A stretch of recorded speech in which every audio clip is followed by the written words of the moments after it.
마다임 소빔에 에브라임 사람 엘가나라 하는 사람이 있었으니. 자, 그러면서 그 2절에서는 엘가나의 가정을 소개하는데 그에게 두 아내가 있는데 한 사람 이름은 뭐라고요?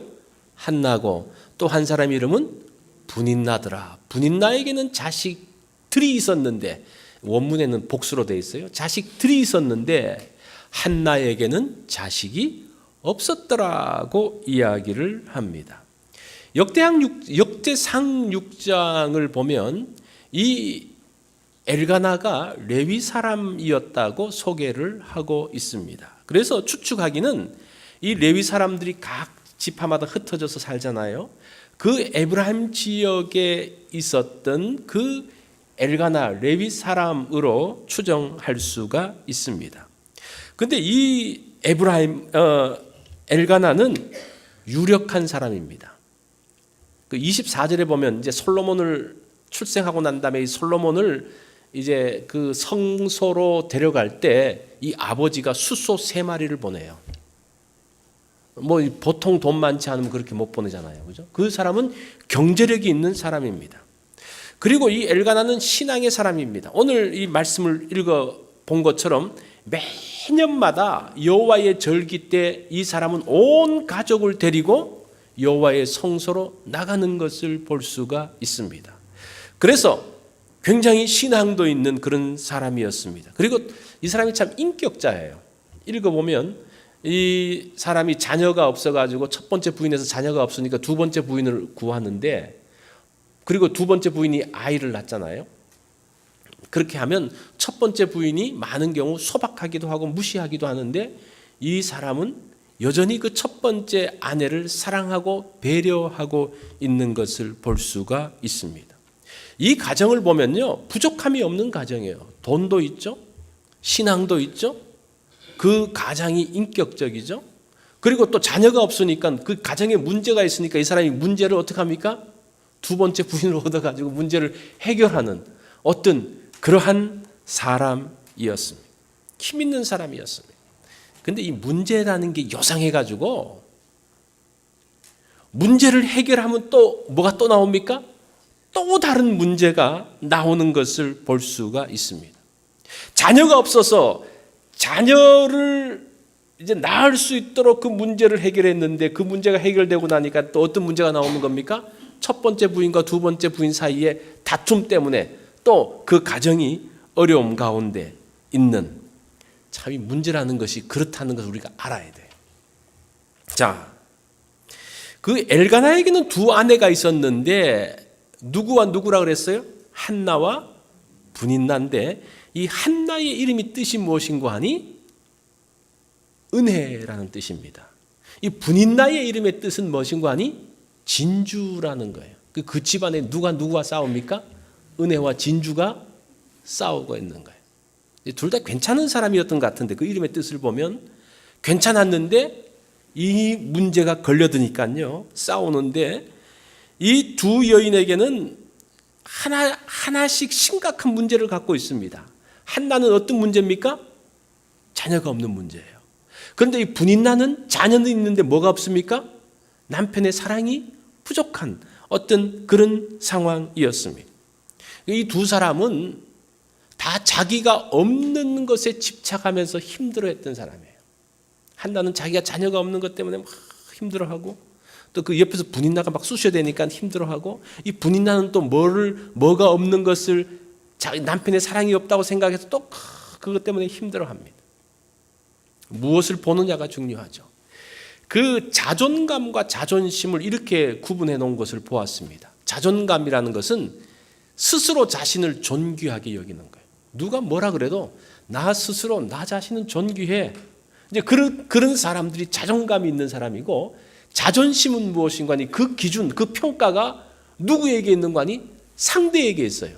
그래서 이 상대가 나를 좋게 평가하면 괜찮은데 상대가 나를 나쁘게 평가하면 어떻게 됩니까? 자존심이 상해서 막 힘들어해요. 그래서 어떤 사람을 만나고 어떤 이야기를 듣느냐에 따라서 이 자존심이 있는 사람은 계속 흔들립니다. 오르락내리락 천국과 지옥을 왔다 갔다 합니다. 그래서 늘 이 사람은 다른 사람이 무슨 말 하느냐에 대해서 굉장히 관심을 갖고 있습니다. 이게 자존감과 자존심의 구분을 정하더라고요. 그래서 심리학자들은 자존감이 높은 사람은 어려서부터 부모의 칭찬과 격려를 받고 자라왔기에 스스로 그냥 자기를 늘 소중하게 생각하는 사람이었다. 뭐 그렇게 이야기하더라고요. 그래서 누가 어떤 평가를 하더라도 자기는 늘 소중한 사람으로 알고 있으니까 별로 그 평가에 대해서 흔들리지 않는다고 이야기합니다. 자, 이런 관점으로 보면 한나와 브닛나가 다 자존감이 없었는가? 그런데 이런 상황에 들어가면 자존감이 있는 사람도 계속 쑤셔대면 괴로울 것 같아요. 힘들 것 같아요. 이 6절에 보면요, 이 브닛나가, 그의 적수인 브닛나가, 벌써 이름부터 붙이는 거 보세요. 그의 적수라고 이야기해요. 적수인 브닛나가 그를, 한나를 심히 격분하게 하며 괴롭게 하더라. 이 단어가 굉장히 재밌어요. 격분한다는 말은 천둥친다라는 그런 뜻이고, 괴롭게 한다는 말은 소금 뿌린다 이런 뜻이에요. 어디에 소금을 뿌려요? 그 상처, 그 약점에 소금을 탁 뿌려요. 그러면 아파 그러면서 뭐가 나오는 겁니까? 천둥과 우레가 치는 거예요. 그러다 보니까 그 엘가나의 가정이 평탄할까요? 평탄하지 않을까요? 언제 천둥이 쳐질지 모르는 거예요. 이 소금만 뿌려지면 천둥 치고 난리가 나는 거예요. 그렇게 하면 또 그 남편이 가서 한나를 또 위로하면 또 어디에서 또 천둥이 쳐집니까? 브닛나에서 또 천둥이 막 쳐지는 그러한 상황. 그래서 그 집안 사람들이 언제 이 번개가 칠지 모르니까 늘 불안하게 있었던 그러한 가정. 그러면서 외적으로는 부족함이 없는 것 같은데 안으로는 어떻게 되어지고 있습니까? 골마가고 있는 그러한 가정이었습니다.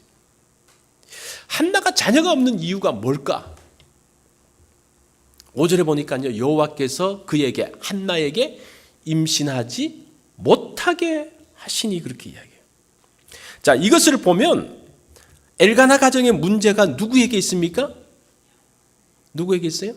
하나님에게 있는 것 같아요. 이 임신하지 못하게 하니까.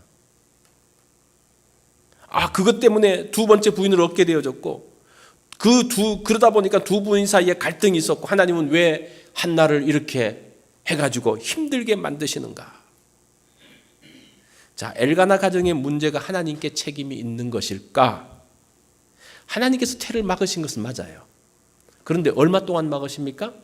얼마 기간 동안 막으십. 나중에 한나의 태를 열잖아요. 얼마 기간 동안 하나님께서 막고 있어요. 그 태를 막았다가 여시는데 그때 그 기간 동안 사무엘을 준비하게 하시고 그 가정을 준비시키시는 그러한 하나님의 의도. 자, 이런 케이스가 또 있죠. 아브라함의 가정에서 아브라함이 얼마 동안 자녀를 낳지 못하니까 어떤 일이 벌어집니까? 사라이가 자기의 여종을 처불어 줍니다.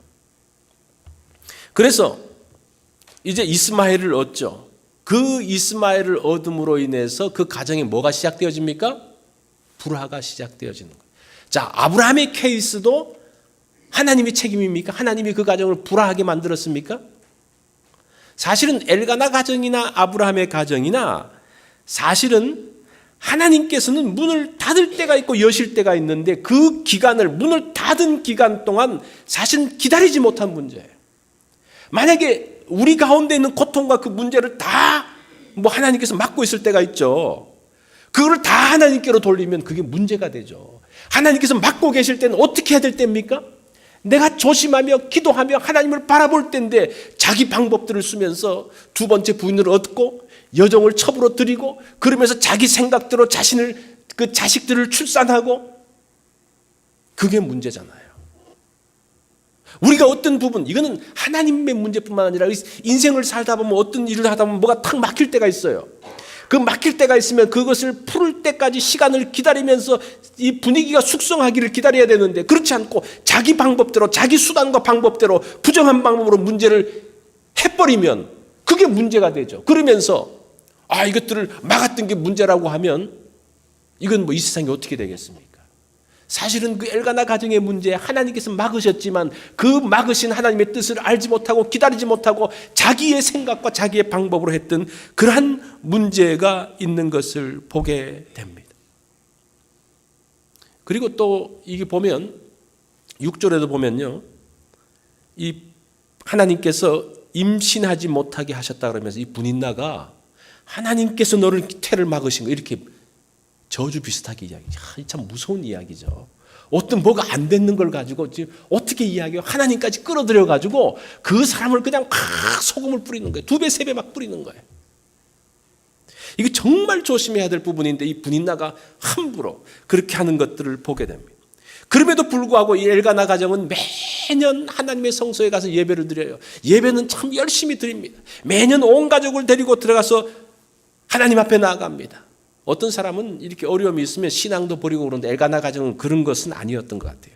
그런데 한 가지 아쉬운 게 있다면 무엇인가 하니, 그렇게 하나님께 나아가고 하나님을 예배했음에도 불구하고 그들의 삶이 바뀌지 않았다는 거예요. 참 그게 아쉬운 거예요. 어떻게 매년마다 하나님 앞에 가가지고 예배드리고 절기마다 하나님 앞에 제사드리고 예배드리고 그렇게 함에도 불구하고 하나님을 가까이 둠에도 불구하고 어떻게 그의 삶들이 바뀌지 않는지, 여전히 분인나는 분인나대로 계속적으로 한나를 이렇게 괴롭히고 있고, 한나는 그것을 견디지 못해서 막 또 이야기를 하고, 또 남편은 그 가운데서 갈팡질팡 잡지 못하는 그러한 모습. 또 올해도 또 올라갔습니다. 올라갔는데 이때 8절부터 나오는 그 때를 중심으로 무엇인가 바뀌기 시작을 해요. 한나가 또 분인나의 격동케 함을 듣고 또 음식을 먹지 않아요. 울고 있습니다. 그러니까 이 남편이 이렇게 이야기합니다. 한나여 어찌하여 울며 어찌하여 먹지 아니하며 어찌하여 그대의 마음이 슬프냐. 이 어찌하여라는 말은 왜라는 말이에요. 왜? 그 히브리어로 보면 왜라는 말. 제가 좀 바꿔서 한번 이야기해 볼까요? 한나여 왜 울며 왜 먹지 아니하며 왜 그대의 마음이 슬프냐. 조금 뉘앙스가 다르죠, 그죠? 어찌하여 그러면 조금 모호한 것 같은데 왜? 남편이 조금 바뀐 것 같아요. 왜 울고 왜 먹지 않고 왜 마음이 슬프냐. 그러면서 위로한다고 말하면서 그 뒤에 뭐라고 이야기해요? 내가 그대에게 열아들보다 낫지 아니하냐. 우리 부인들 이 말 들으면 어때요? 이것처럼 웃기는 말이 어디 있습니까? 열아들이 낫습니까? 남편이 나아요? 아들이 나아요? 남편이 나아요? 아들이 훨씬 낫죠. 근데 이 사람은 이게 모르는 거 보니까 이 엘가나가 뭔가 모르는 사람 같아요. 우리 남편들 이 말이 잘 이해가 안 되시는 분들은 정말 조심하셔야 됩니다. 자, 그렇게 하면서 오늘 이 9절 이 말을 듣고 한나가 뭘 새로운 행동을 하는데 그게 오늘 본문의 터닝 포인트예요. 9절에 보면 그들이 실로에서 먹고 마신 후에, 이게 지금 제사를 드리고 화목제를 드리고 난 다음에 화목제 제물을 같이 먹는 걸 이야기하는 거예요. 마신 후에 한나가 일어나니 그 자리에 앉아있지 않고 일어나서 어디로 갑니까? 성소로 가는 거예요. 하나님의 전으로 가는 거예요. 제사장 엘리는 여호와의 전 문설주 곁에 앉아있고 그 제사장이 있는 하나님의 전으로 가게 됩니다. 그러면서 그 전까지는 울고 먹지 않으면서 또 천둥치고 문제가고 또 남편을 위해 위로를 받으면서 그 가운데서 괴로움을 견뎌냈는데, 이제는 남편의 위로보다는 그 하나님의 전으로, 이전까지 한나는 하나님의 성소에 있음에도 불구하고 하나님의 위로보다는 남편의 위로에 대해서 더 관심을 가졌습니다. 사람들이 자기 편을 드는 것에 더 관심을 가졌습니다. 그래서 남편을 통해서 어떻게 분인나를 좀 조정할 수 있을 것인가, 거기에 관심을 가졌는데 이번에는 그가 일어나서 어디로 갔다고 이야기합니까? 하나님의 성소로 가고 있는 것을 봅니다. 그러면서 그가 기도하는데, 많은 분들은 이 한나의 서원 기도를 중요하게 생각하는데 사실은 그보다 더 중요한 기도의 내용이 있어요. 11절에 보면 만군의 여호와여 만일 주의 여종의 고통을 돌아보시고 나를 기억하사, 그 이야기. 하나님 저를 기억해 주십시오. 이전까지는 하나님이 기억하는 것에 대해서 별로 관심이 없고 누가 기억해 주면 됩니까? 자기 남편이 기억해 주면 되었어요. 자기 남편이 위로해 주었으면 되었어요. 그런데 이제 한나가 이 때를 기점으로 해가지고 누구를 기억합니까? 하나님께서 자기를 기억해달라고 이야기합니다. 하나님의 위로에 대해서 관심을 갖기 시작을 합니다. 그런데 이 엘리 제사장이 기가 막힌 이야기를 해요. 그렇게 너무 마음이 괴로워서 기도하고 있는 이 여인 한나에게 네가 언제까지 취하여 있겠느냐, 포도주를 끊으라, 이런 말을 듣는 거죠. 그때 한나가 슬프게 이야기합니다. 15절에 내 주여 그렇지 아니하니이다. 나는 마음이 슬픈 여자라. 이렇게 이야기해요. 슬픈 여자라. 포도주나 독주를 마신 것이 아닙니다. 이 슬픈 여자, 이 슬픈이라는 뜻이 어떤 뜻인가 하니 돌같이 굳은 그런 뜻이에요. 돌같이 굳은, 생명력이 없는, 이게 다시 바꿔서 말하면 어떤 말인가 하니 그렇지 않습니다. 내 마음, 내 생명이 돌같이 굳어져서 서서히 죽어가고 있는 여인입니다. 이런 뜻이에요. 오늘 제목이 뭡니까? 마음이 슬픈 여자라. 우리가 가끔 그런 생각이 들 때가 있지 않습니까? 정말 그 고통과 그 괴로움 가운데서 모든 것이 탁 막혀 있으면서 자기 몸은 굳어져 가는 것 같은, 내 생명력은 없어져 가는 것 같은, 서서히 죽어가는 자신을 보면서 있는, 그러면서 슬퍼하는 그 여인. 그러면서 뭐라고 말하는 거 아니? 나는 슬픈 여자라 포도주나 독주를 마신 것이 아니요 여호와 앞에 내 심정을 통한 것뿐이요. 이게 참 어려운 말인데, 이 통했다라는 말이 어떤 뜻인가 하니 쏟아부었다 그런 뜻이에요. 내가 하나님 앞에 모든 것을 쏟아붓고 있습니다. 이 말은 바꿔서 말하면 모든 것을 하나님 앞에서 다 내려놓고 있습니다라는 그런 이야기입니다. 내 심정이라는 말은 혼, 생명, 욕망 그런 뜻인데, 이것을 다시 번역을 하면요, 내가 여호와 앞에 내 심정을, 내 마음을, 내 혼을, 내 욕심을, 나의 모든 것을 다 쏟아붓고 다 내려놓았습니다. 이 한나가 내려놓지 못한 것이 어떤 게 있었겠어요? 그 문제죠. 왜 나는 자식이 없을까? 이 자식의 문제 때문에. 자식은 마치 생명과도 같은 것인데, 정말 그것이 없어서 그랬는데 이제는 하나님 앞에서 그 문제를 어떻습니까? 자기의 생각, 자기의 욕망, 자기의 그 자녀의 문제까지 어떻게 합니까? 다 내려놓고 있어요. 지금 한나가 기도했던 그 기도의 제목 두 가지, 이거 여러분 정말 기억하시면 좋을 것 같아요. 그의 인생의 터닝 포인트를 만든 기도가 무엇인가 하니 하나님 저를 기억해 주십시오. 그전에는 누가 자기를 기억을 하면 좋을 것 같았습니까? 남편이 자기를 기억해주고, 사람들이 자기를 기억해주고, 사람들이 자기 아픔을 이해해주면 그거 위로받으며 살았는데, 이제는 누구로부터 기억되기를 원합니까? 하나님께 기억되기를 원하는 기도. 두 번째는 뭡니까? 내가 원하는 것을 다 내려놓습니다. 내가 원하는 것을 내려놓지 않는 한 우리의 문제는 해결되지 않아요. 이제 그 모든 것들을 다 내려놓습니다. 인생의 터닝 포인트를 경험한 사람은 이런 기도를 합니다. 야곱이 그런 기도를 했죠. 다윗이 그런 기도를 합니다. 다 내려놓아요. 그런데 엘리 제사장이 한나를 축복합니다. 한나는 아멘으로 받아들입니다. 자, 어떤 축복을 했을까? 이 엘리의 축복을 보십시오. 우리가 엘리에 대해서 너무 부정적이다 보니까 저 사람이 축복이 무슨 대단한가 그런데 잘 보세요. 평안히 가라, 샬롬.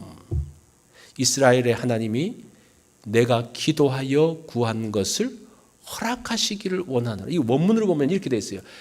기도하여 구한 것을 주셨다 이렇게 되어 있어요. 하기를 원하노라 그게 아니고 내가 기도하고 구한 것을 하나님이 주셨다 이렇게 이야기해요. 자, 여기서 중요한 것이 무엇인가 하니 이 엘리의 기도 중에서 중요한 것이 이스라엘의 하나님이 내가 구한 것을 들어주셨다는 거예요. 그러면서 18절 말씀을 보면 한나가 뭐라고 말하는 거 아니? 당신의 여종이 당신의 은혜 입기를 원하나이다 하고. 그러니까 이제까지 한나는 이 엘리의 그 좋은 지도가 무엇인가 하니 엘리는 누구에게로 인도합니까? 하나님의 은총으로 인도하고 있는 거예요. 이게 아주 중요한 내용입니다. 우리가 엘리가 조금 그 제사장이 그래서 좀 그렇지만 그는 정확한 디렉션을 줬어요. 이 이전까지 한나는 지금 누구의 위로, 누구를 향해서 있었습니까? 남편을 향해서 있었고 사람을 향해서 있었고 자식을 향해서 있었는데 이제 그 방향을 엘리가 어떤 방향으로 정해줍니까? 하나님께서 너의 그 모든 기도를 들어주실 것이다. 하나님을 향해 있기를 그 방향을 정하고 하나님이 어떤 방향을 정하시고 하나님이 너의 길을 어떻게 인도하시는지 그 방향을 정해주는 거예요. 이게 한나의 인생을 바꾸는 중요한 요소가 됩니다. 그리고 난 다음에 이제 한나가 감사를 하면서 당신께 은혜 있기를 원합니다 하고 가서 먹고 얼굴이 다시는 근심빛이 없었더라. 요 말을 그대로 번역하면요, 한글 번역보다 히브리어로 그대로 번역하면 더 재밌는데 그 얼굴이 이전 얼굴이 아니었더라 그런 말이에요. 근심빛이 없었다라는 것은 좀 평범한데 옛날에 그 얼굴이 이제는 아니었다라는 겁니다. 옛날에는 슬퍼하고 눈물을 흘리고 고통스러워하고 괴로워했던 그 얼굴이 이제는 없어지고 새로운 얼굴이 되었더라라고 이야기를 하고 있습니다. 그리고 난 다음에 19절에 보면 이제 이들이 집으로 돌아가서 엘가나와 한나가 동침을 하며 여호와께서 그를 생각하신 자, 이 생각했던 말이 원래 11절에 나오는 기억했다는 말하고 똑같은 단어, 자카르라는 똑같은 단어예요. 그러니까 이 말을 그대로 번역하면요, 여호와께서 그를 기억하신지라 이렇게 나와요.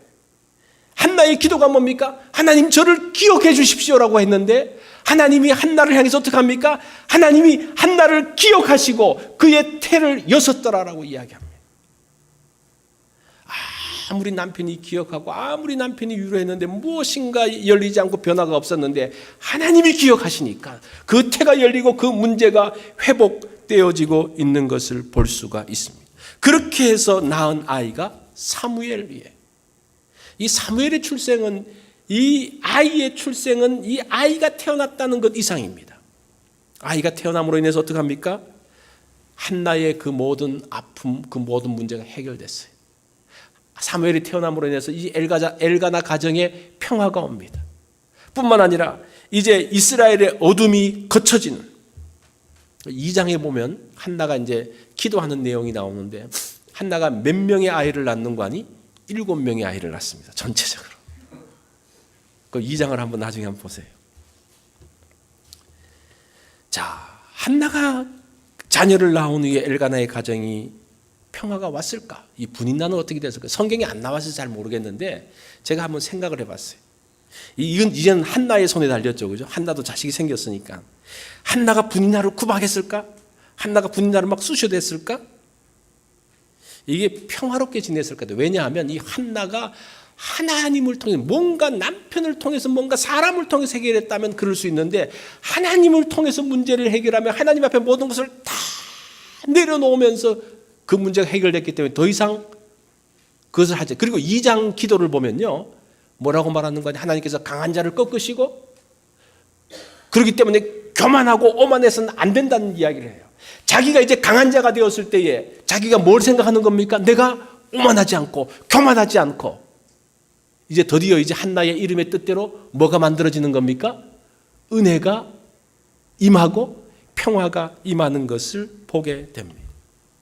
이 고대인들이 트리플륨이라는 도구를 가지고 이 추수를 했다고 이야기합니다. 그것은 이제 곡식의 이 나다를 이 우리말로 하면 도리깨처럼 막 두들기면 이 껍질이 벗겨지는 그건데 이 단어에서 영어 단어가 트리플레이션이라는 단어가 고난이라는 단어가 나왔는데 결국은 이 고난이라는 것은 뭐라는 겁니까? 이 원어 그대로 이 영어의 원어대로 하면 고난은 껍질을 벗기는 것이 고난이에요.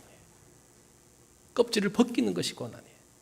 어떤 껍질? 나의 욕심의 껍질을 벗기는 겁니다. 내가 집착하는 그것들을 벗기는 겁니다. 나의 외식들을 벗기는 겁니다. 나의 교만한 것을 벗기는 겁니다. 그래서 우리가 어떤 고난, 어떤 어려움, 어떤 사람은 그것을 고통으로 막 생각하면서 그렇게 반응하는 사람이 있는가 하면 그것은 우리의 껍질을 깨고 우리를 새롭게 하고 우리를 온전케 하는 것으로 본다면 그것이 얼마나 큰 축복이 되는지 모릅니다. 이것을 통해서 영적으로 깊이 있는 사람이 만들어지고 이들을 통해서 하나님은 새로운 시작을 하는 것을 보게 됩니다. 그러면서 이제 평화가 만들어지는 거예요. 제가 한 시를 봤는데 물고기는 물과 다투지 않습니다 라는 그런 시가 있더라고요. 물고기는 물과 다투지 않습니다. 물이 조금 차가우면 차가운 대로, 물이 조금 따뜻하면 따뜻한 대로, 물살이 조금 빠르면 빠른 대로 물과 같이 어울러 살아갑니다. 물고기는 자신이 물과 함께 있는 것만으로도 감사하고 고맙기 때문입니다. 산에 있는 나무는 산과 다투지 않습니다. 자신의 자리가 좁으면 좁은 대로, 자신의 주위가 시끄러우면 시끄러운 대로, 큰 나무들이 있으면 있는 대로, 햇빛이 덜 들면 덜 드는 대로 처지에 맞추며 살아갑니다. 나무는 자신이 산에서 어울려 사는 것만으로도 감사하고 고맙기 때문입니다. 햇님은 구름과 다투지 않습니다. 구름이 자신의 얼굴을 가리면서 잘난 척해도 조용히 참고 기다렸다가 찡그렸던 하늘을 더 파랗고 맑게 해줍니다. 구름이 비를 몰고 와서 모두를 적셔버려도 바람과 함께 불평하지 않고 말려줍니다. 햇님은 자신의 할 일이 있는 것만으로도 감사하고 고맙기 때문입니다. 사실은 우리가 가장 힘들고 고통스러운 사람은 가장 가까이 있는 사람이에요. 멀리 있는 우리가 북한 근데 그 북한 김정은이 우리를 괴롭히는 건 없어요. 그죠? 이 아프리카의 그 사람들은 그 사람들 우리를 안 괴롭혀요. 괴롭히는 사람은 누굽니까? 누구예요? 가장 내 가까이 있는 사람, 나하고 같이 사는 사람, 나하고 그냥 부딪히면서 함께 떨어질 수 없는 사람들이 고통을 주고 그러는데 사실은 그 사람들이 나를 가장 아름답게 다듬어가는, 그래서 이 시처럼 함께 있으면 그대로 맞춰가면서 감사하며 축복하며 사는 삶을 이야기하고 있습니다. 참 성도는 하나님을 바라보는 사람입니다. 모든 것을 내려놓는 한나의 기도처럼 감사하며 사는, 그렇게 내려놓았을 때, 내려놓는다는 말이 뭡니까? 통했을 때, 그죠? 내 심정을 통할 때, 내려놓을 때, 그 가운데 하나님의 은혜가 임합니다. 그럴 때에 그 마음에 슬픈 여자, 돌처럼 싸늘히 식어가고 죽어가는 그 여인에게 하나님이 기억하셔서 그 생명력이 그 가운데 임하는 것을 보게 됩니다. 아멘. 우리 다 같이 기도하겠습니다. 우리가 이 말씀을 들으면서 여러분들이 이런 생각을 하는지 모르겠어요. 내가 마음이 슬픈 자다. 내 마음이 정말 돌같이 굳어지고 딱딱해지고 죽어가는 것처럼 느껴진다 라고 혹시 생각이 드십니까? 한번 이 시간 우리가 이제까지 했던 사람들을 기억하며 사람들의 위로와 그런 곳에서 돌이켜서 내가 생각했던 모든 것을 내려놓고 통하고 내려놓고 쏟아붓고 한번 주님의 길 가운데로 나아가는, 주님께 맡기는 그런 시간을 한번 가지면 좋겠습니다. 우리가 이 시간 합심해서 한번 기도하면서 한번 주님 앞에 나아가는 시간을 갖도록 하겠습니다. 우리 다 같이 한번 합심해서 기도합니다.